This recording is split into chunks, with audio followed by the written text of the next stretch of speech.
তবে যাক, এখন যে গানটি গাবো, গানটি আসলে লালন সাইজি এমন একটা গান জায়গার মধ্যে গান রেখে গেছে, যেই গানগুলা দিয়ে মানুষের সত্যকার জিনিসটা বুঝতে পারে। এই গানটি এমন একটা জায়গার মধ্যে গানটা গাইছে, কারু রবে নাই ধন জীবন যৌবন, তবে কেন মন তোরে তো বাসনা। আমি যখন আমার মনে যখন আঘাত পাই, যখন মনে ব্যথা ওঠে, যখন মনে আমার অনেক চিন্তা দুশ্চিন্তা আসে, তখন আমি এই গানটা গেয়ে মনটারে জোড়াই যে আসলে কারো রবে নাই ধন জীবন যৌবন, একবার সকাল একবার সন্ধ্যা। ইব্রাহিম ভাই, আপনি জানেন আমি কত বড় দুঃখী। একটা মানুষকে কেন্দ্র করে আমার কয়েক কোটি টাকার সম্পদ নষ্ট হয়ে গেছে। আমি একদম রাস্তায় পাঁচতলা থেকে একদম গাছতলায় নেমে গেছিলাম। আমার মুর্শেদ সুফি সম্রাট হযরত শাহ দেওয়ানবাগী মাদ্দাদ জিল্লুহুল্লাহজি বাবা কেবলা জান দয়া করে দুইটা ডাল ভাত খাওয়ার মতো একটা সুযোগ করে রাখছেন, এটাই আমি লাখ শুকরিয়া।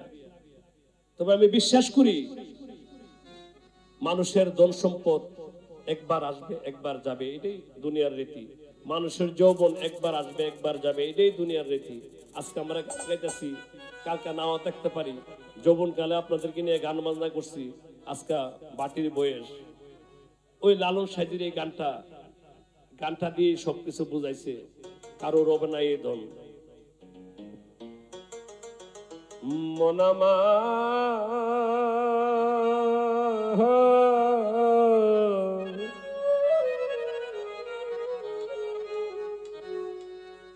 গেল রে জানা, খারো রবে না এ ধন জীবন যৌবন,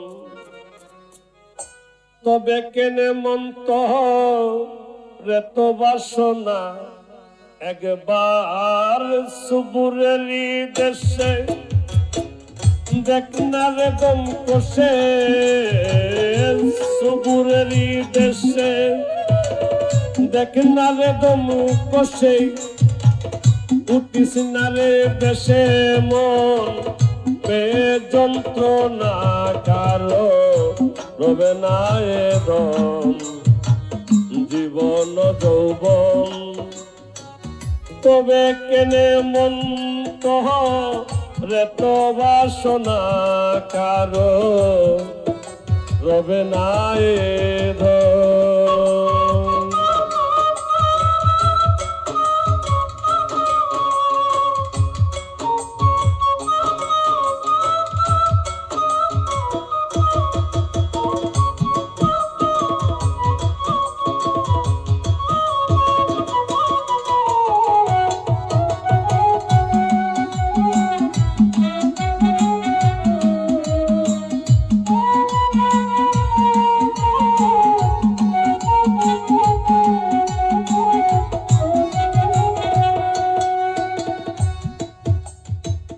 যে করে কালা চরণের আশা, জানো না রে মোহন তারে কি দুর্দশা। ভক্ত বলি রাজা ছিল, তার সর্বস্ব দনে নিল।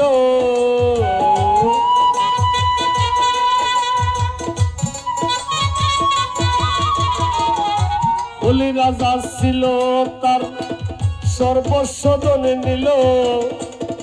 ব্রাহ্মণ রূপে বিধি করে চলো না, কারো রবে না এ ধন জীবন যৌবন, তবে কেনে মন কহ রে তো বাসনা, কারো রবে না এ ধন।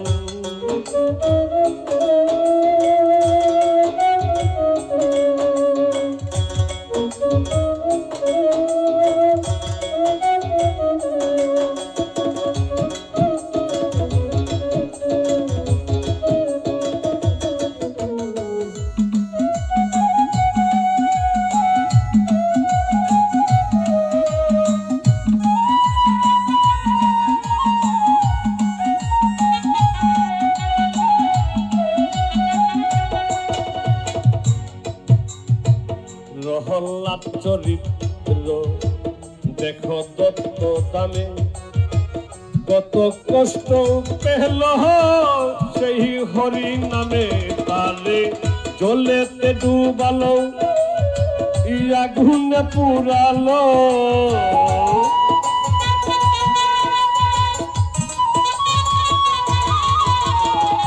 জলেতে ডুবালো আগুনে পুরালো তবু না ছাড়িল সে শ্রীরামের সাধনা কারো হবে না এ দন জীবন যৌবন তবে কেনে মন তহ রেত বাসনা কারো হবে না এ দন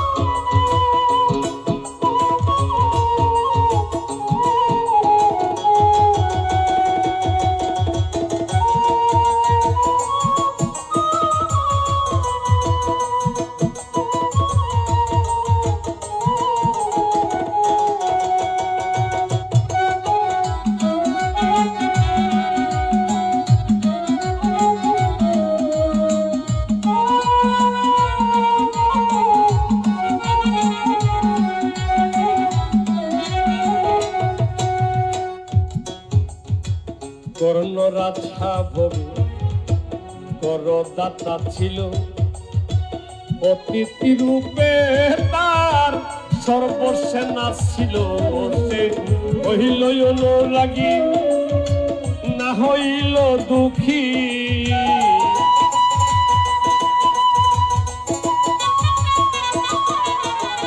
হইল অনুরাগী সে না হইল দুঃখী অতিথির মন সে করে সান্ত্বনা কারো রবে না এ দন জীবন যৌবন তবে কেনে মন তহ রেত বাসনা কারো রবে না এ দন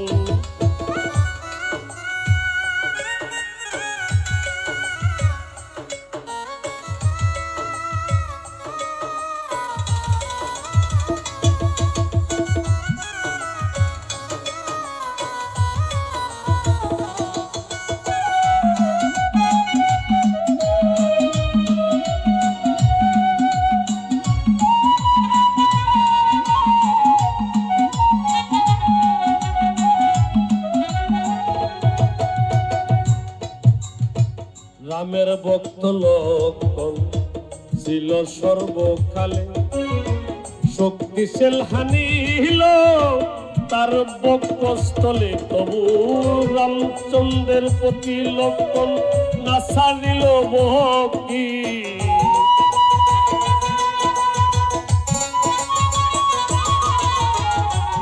ছোট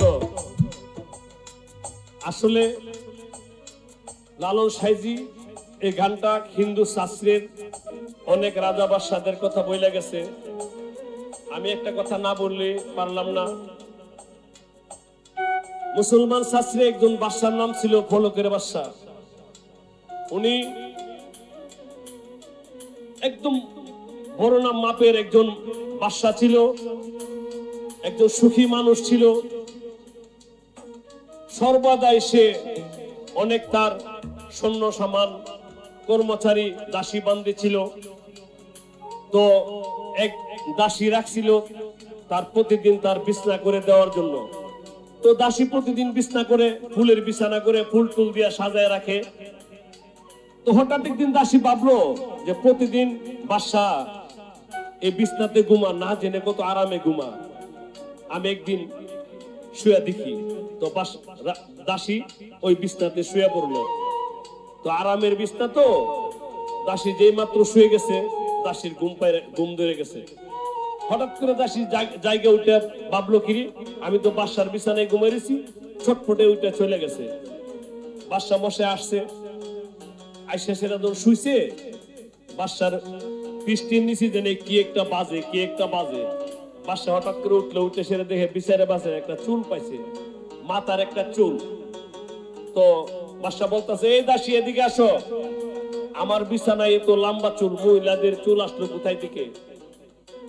দাসী আগেরকার মানুষ তো মিথ্যা কথা কোনো বলছে না কোনোদিন, এখনের মানুষ তো অনেক সৈন্যই করে।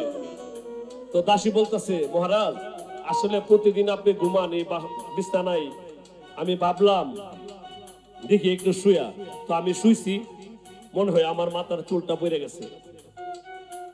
ঠাস করে বাদশা হাতে চাবুক নিছে, নিয়ে দাসীর ইচ্ছা মতো চাবুক মারতে লাগলো। আমার বিছানায় তুমি কেন শুইলা? তোমার এত বড় সাহস? বাদশা চাবুক মারে, দাসী হাসে। বাদশা চাবুক মারে, দাসী হাসে। বাদশা বলল, কি ব্যাপার, আমি চাবুক মারি তুমি হাসো কেন? তো দাসী বলতেছে, আমি একবার শুইলাম, আপনি এতগুলা বাড়ি এতগুলা আঘাত আমাকে করতেছেন, আর জেনি সারা জীবন এই বিছানায় ঘুমাইতেছে, না জেনে তার কত বড় শাস্তি হয়। বাদশা ভাবলো, ঠিকই তো, আমার তো একজন মালিক আছে, আমি তো এই বিছানায় যে ঘুমাই আমার তো হিসাব দিতে হবে। বাদশা চিন্তা করে সেরা বাদশা আর বিছানায় ঘুমায় না। বাদশা রাত্রে হইলে নিচে বৈশা থাকে, নিচে শুয়ে থাকে, পলনে শুয়ে থাকে। হঠাৎ করে একদিন বাদশা দেখতেছে ছাদের উপরে কি যেন দৌড়াইতেছে। বাদশা বললো, কে? উপর থেকে আওয়াজ আসলো, এই ঘোড়া দৌড়াই। বাদশা বললো, কি ব্যাপার, ছাদের উপরে কি ঘোড়া দৌড়ান যায়? তো বাদশা উনি বলতেছে, এই বেটা ছাদের উপরে ঘোড়া না দৌড়ান গেলে ঘরের ভিতরে বসে কি সাধনা হয়? ঘরের ভিতরে বসে কি সৃষ্টিকর্তাকে পাওয়া যায়? বাদশা বললো, এটা তো ঠিক কথা, আমি ঘরে বসে আমার সৃষ্টিকর্তার জন্য চিন্তা করতেছি কেন? আমার মালিকের চিন্তা আমি করতেছি কেন? বাদশা সকালবেলা ওইটা তার রাজ্য উজির নাজিরকে বুঝাই দিয়া সে চলে গেল। হাতে নিল একটা বিছানা আর একটা বালিশ। অর্ধেক রাস্তায় গিয়া দেখে এক বেটা বিছানা ছাড়া শুয়ে রয়েছে দুর্বার মাঝে। বললো যে এই বিঘ্না যদি দুর্বার মেয়েদের শুইতে পারে তাহলে আমি বিছানামুখী করতাম। উনি বিছানা ফালাই দিছে। আরেকটু গেছে, গিয়া দেখে এক বেটা হাত হিতানো দিয়া ঘুমাইতেছে। বাদশা ভাবলো, এই বেটা যদি হাত খিতান দিয়ে ঘুমাইতে পারে, আমারও তো হাত আছে, আমিও হাত খিতান দিয়ে ঘুমাবো, আমি এই বালিশের পূজামুখী করতাম। বালিশটা ফালাই দিছে। বাদশা ভাবলো যে প্রভু, তুমি আমাকে এভাবে নিঃস্ব করে ফেললা। আসলে এই লালু সাজির এই গানটাতে বোঝা যায় আল্লাহ কোন সময় কারে কোন হিসাবের পাতায় পালা, কোন পরীক্ষায় ফালা বলা যায় না। পবিত্র কোরআনে বলা হচ্ছে, ওয়াতুযু মান তাশা ওয়া তুযিল্লু মান তাশা বিয়াদিকাল খায়র ইন্নাকা লা কুল্লি শাইইন কাদির। আল্লাহ ইজ্জত নিতেও পারে, আল্লাহ ইজ্জত দিতেও পারে, আল্লাহ ফলকের মধ্যে সবকিছু করতে পারে। এই আয়াতটার উপরে বিশ্বাস রাখতে হবে। তো আমি আসলে আরমান ভাই বড় দুঃখী হয়ে গেলাম, আমার জীবনের সবকিছু নিঃস্ব হয়ে গেল। বর্তমানে আসি যাই কিছু নিয়ে আসি, ছেলে মেয়েটি নিয়ে কোনো মতে হারা আসি, আর এই গান বাজনা করে মনকে সান্ত্বনা দিই। আসলে গান বাজনা আমার জীবনে হয় নাই আমার অসুস্থতার কারণে। এখন আবার ইব্রাহিম ভাই আমাকে টান দিয়া এই গানের জগতে ঢুকাই চাই না, বলে যে না, আপনি গান বাজনা করেন, আপনার মনে শান্ত পাবেন, আপনি একটু আনন্দতে থাকতে পারবেন। শুধু আনন্দের জন্য আমি গান বাজনা করি। ধন্যবাদ সবাইকে। নামের ভক্ত লক্ষণ ছিল সর্বকালে, শক্তিশাল হানিল তার বক্ষস্থলে, তবু রামচন্দ্রের প্রতি লক্ষণ না সারিল ভক্তি।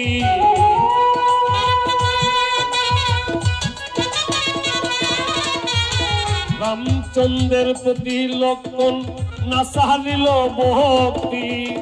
লালন বলে কর মন এবে বেচনা কারো রবে না এখন জীবন যৌবন।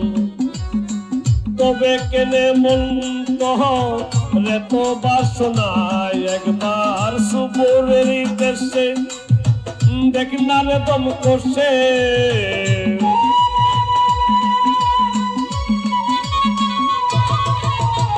সুপুরের দেশে দেখ না রে দম করছে, উঠিস না রে বেশে মন তবে যন্ত্রণা কারো তবে না এখন জীবন যৌবন তবে কেনে মন রে তো বাসনা কারো তবে না এখন জীবন যৌবন তবে কেনে মন রে তো বাসনা কারো রবে না